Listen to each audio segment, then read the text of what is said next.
Okay, we're gonna wrap this up real quick. I went through and I finished this off, and basically this is what we've got.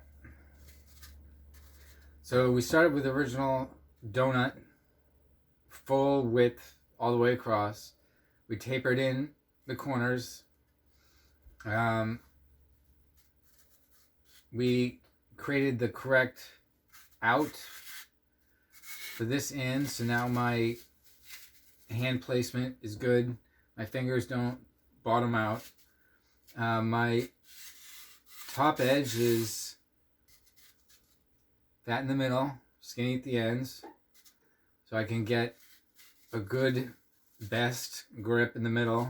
I've definitely got matchable, but it's thinner, and of course you have less to hold on to, so that's good. My top edge line is right where I want it, travels across the top, and is still giving me that same buffer mostly all the way across. That is super important. Like I talked about the twist taper, you can't let that line go too far up. You basically have to maintain that same donut width for the most part all the way across. But it is slightly turned in, as you can see, turned in and twisted down. I drilled out the rest of the hole and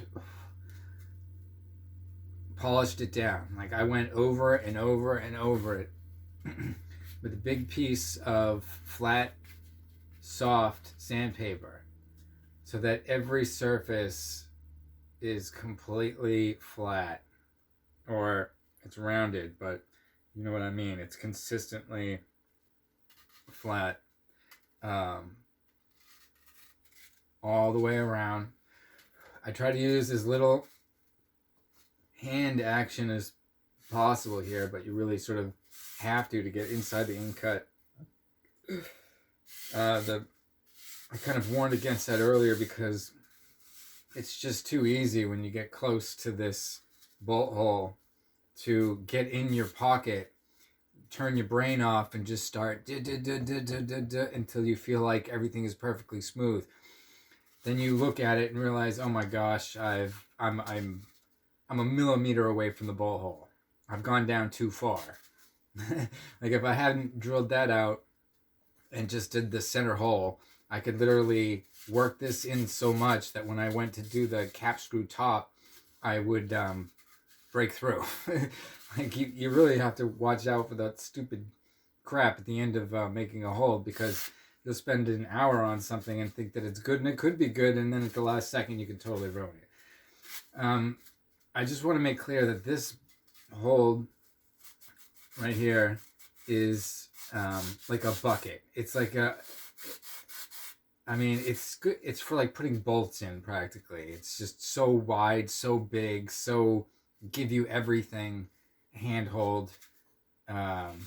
It's not that comfortable. It's just huge, wide, and you can get down inside of it. Like when you're making jugs, this isn't the preferred jug. This is just a style of jug. The other jugs really won't look like this. They'll be sort of more ergonomically happy.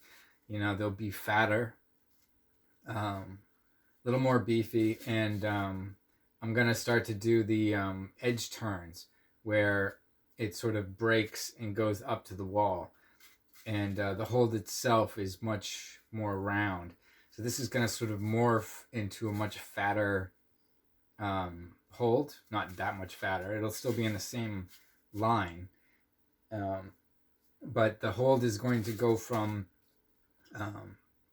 thin and wide to less wide and thicker. It's going to expand in that way until you have we get to the point where we have a nice sort of big lumpy thing that we can get on.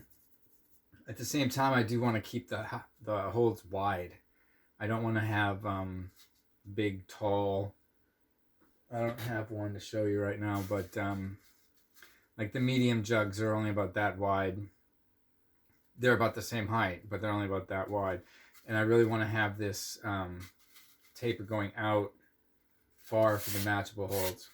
So basically this is it. This is number one, most basic jug to start with, because it's so easy to make that tube and just work it down and come up with something standard that you can practice on and move on to something more complicated.